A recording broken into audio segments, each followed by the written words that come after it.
नमस्कार मंडळी, स्वागत आहे तुमचे आपल्या या YouTube चॅनल वरती। चला तर आज जाणून घेऊया यंदा होळी कधी करावी, कशी करावी, जाणून घ्या तारीख आणि त्या दिवसाचे महत्त्व। हिंदू धर्मात प्रत्येक पौर्णिमेला विशेष महत्त्व असते, मात्र फाल्गुन महिन्यातील पौर्णिमा ही सर्वात महत्त्वाची आहे। याच दिवशी म्हणजे हिंदू धर्मात प्रत्येक पौर्णिमेला विशेष महत्त्व मानले जाते, मात्र फाल्गुन महिन्यातील पौर्णिमा ही सर्वात महत्त्वाची, कारण याच दिवशी अधर्मावर धर्माच्या विजयाचे प्रतीक असलेली होळी पेटवली जाते। यंदाची फाल्गुन पौर्णिमा केवळ होळीमुळेच नाही, तर या दिवशी लागणाऱ्या चंद्रग्रहणामुळे चर्चित आहे। ग्रहणाचे सावट असल्यामुळे सण साजरा करण्याच्या पद्धतीत आणि वेळेत काही बदल आहेत। चला तर ते बदल कोणते व कसे जाणून घेऊया। फाल्गुन पौर्णिमा तारीख आणि मुहूर्त। पंचांगानुसार यंदा फाल्गुन पौर्णिमा तिथी 2 दिवसावर विभागली गेली आहे। या तिथीचा प्रारंभ 2 मार्च 2026 रोजी सायंकाळी 5:55 होईल, तर तिथीची समाप्ती 3 मार्च रोजी सायंकाळी 5:07 होईल। तर त्यानुसार म्हणजेच उदय तिथीनुसार 3 मार्च रोजी फाल्गुन पौर्णिमा साजरी केली जाणार आहे। या दिवशी पवित्र नद्यामध्ये स्नानासाठी सकाळी 5:19 ते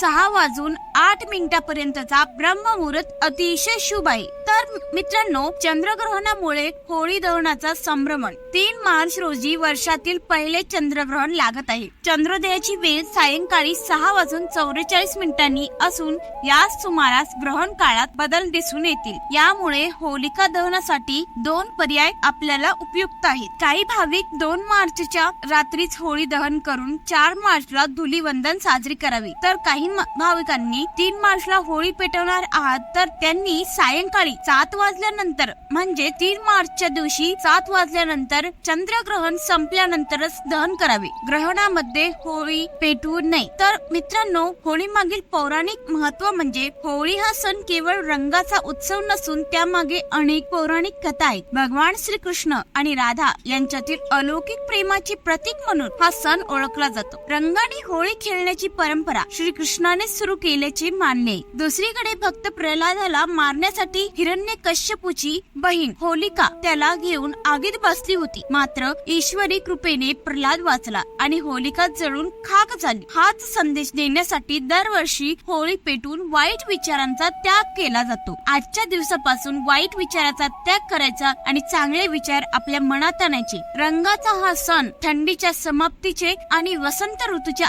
आगमनाचे संकेत देतो, जो समाजात एकता आणि आनंद घेऊन येतो। जर तुम्हाला हा व्हिडिओ आवडला असेल तर लाईक, शेअर व चॅनलला सबस्क्राईब नक्की करा। धन्यवाद।